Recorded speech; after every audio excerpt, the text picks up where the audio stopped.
এই যে আসেন।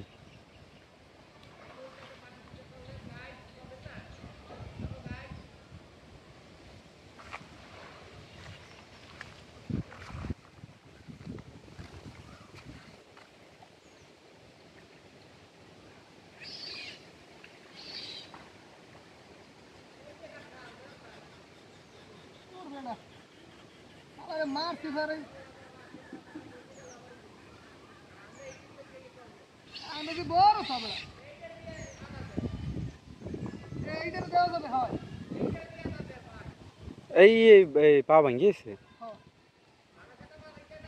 আসেন।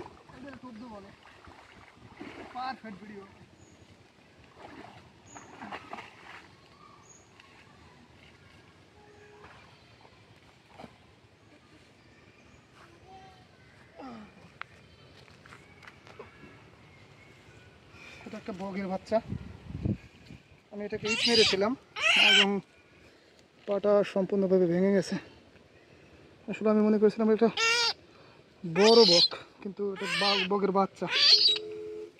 যাই হোক, অনেক কষ্ট হচ্ছে এটাকে ধরতে। ঢিল মেরে বগের বাচ্চা শিকার করলো মিরাজ ভাই। আসলে পাউডার একেবারে কেমন হয়ে গেল। হ্যাঁ, পাওয়া একেবারে ভেঙে গেছে। হুম। তো প্রিয় দর্শক, বকটির পাটা ভেঙে যায় বকটির বাচ্চার।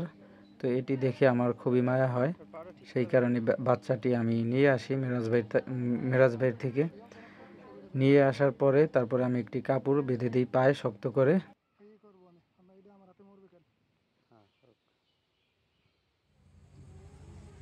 বকটাকে খাওয়ানোর জন্য রাতে মাছ ধরে আনলাম। এখন এই বকটাকে এই মাছগুলো খাওয়াবো। বকটা মূলত সারাদিন না খাওয়া, দেখি এখন কতগুলো খেতে পারে।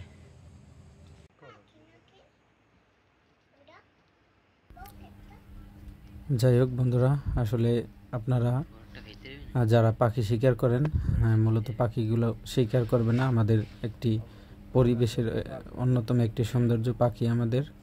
তো সুতরাং পাখি শিকার না করাই ভালো, আমাদের দেশের জন্য ভালো, প্রকৃতির জন্য ভালো। তো এই পাখিটিকে কিন্তু আমার মাছটি খাওয়াতে অনেক সময় লেগেছে। তো শুধু বারবার পাখিটি লাফিয়ে পড়ে যায়, তারপরও আমি বকটিকে খাওয়ালাম অনেক কষ্ট করে। তো বন্ধুরা, এই দেখেন বারবার পড়ে যাচ্ছে।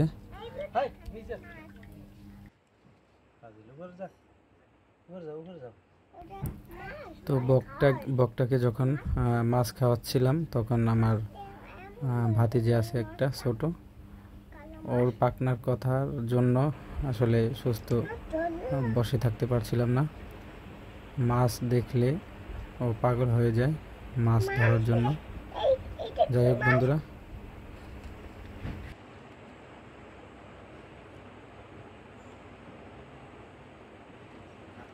মাছ দেব আমি দেশ না তোর খাওয়াই কাঁচাটা ওতে খাও সব সব খাইয়া লাইয়া তারপর খাইয়া হবে। এই যেটা মানে যেটা এই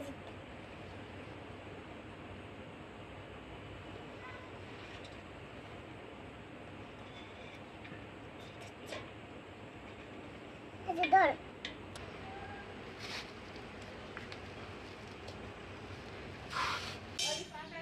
তো বন্ধুরা, আজকে এই বকটির বয়স 10টা দিন হয়ে গেল।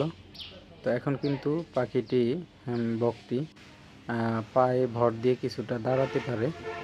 আমি মূলত একটি তেনা মানে কাপড় ছিঁড়ে তারপরে পাটা ভালোভাবে শক্ত করে বেঁধে দেই, আর কিছু লতা পেঁচিয়ে দেই যাতে পাটা একটু তাড়াতাড়ি সুস্থ হয়, মানে পাখিটি সুস্থ হয়, পাটা ভালো হয়। সেজন্য দেখেন পাটাই কিন্তু এখন কিছুটা হলেও ভর দিতে পারছে। ভর অল্প হোক বেশি হোক, পাটিতে ভর দিতে পারছে আর কি। যাই হোক বন্ধুরা, পাখিটির জন্য আমার খুবই মায়া হয়। তো একটি পাখির পিছনে আমি যে আসলে কষ্ট করলাম এতদিনে, যে মাছ ধরে ধরে খাওয়ানো, আমার কাছে এটা খুবই কষ্টকর। আমার কাছে ভালো লাগে না, তারপরও পাখিটির দিকে তাকিয়ে মায়া করে আমি এই পাখিটিকে অনেক দিন যাবত, প্রায় 10 দিন যাবত আমি পাখিটিকে মাছ ধরে ধরে খাওয়াই, মাঝে মধ্যে আবার মানুষের কাছ থেকে চেয়ে এনে তারপরে খাওয়াই। তো যখন পাখিটি ফুল সুস্থ হয়ে যাবে তখন আমি পাখিটিকে ছেড়ে দেব। তো বন্ধুরা দেখেন, এই যে আজকে 3টি কই মাছ ধরে আনছি, তো এটি খাওয়াবো। ধন্যবাদ বন্ধুরা, ভালো থাকবেন।